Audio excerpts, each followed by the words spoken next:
Hi everyone, in front of me I've got REALME P3 and let me share with you how to reset all settings on this device.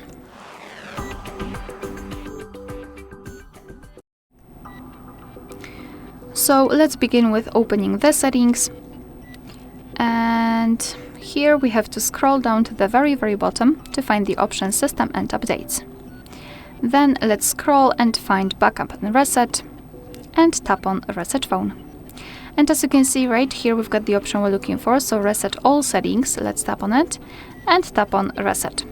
Your device will ask you if you really want to do it, because you cannot undo this action, so just tap on reset. And basically we have to wait until this operation will be completed.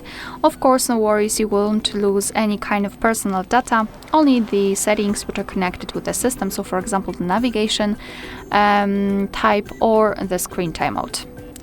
Alright, so that will be all. Thank you so much for watching. Please hit the subscribe button and leave the thumbs up.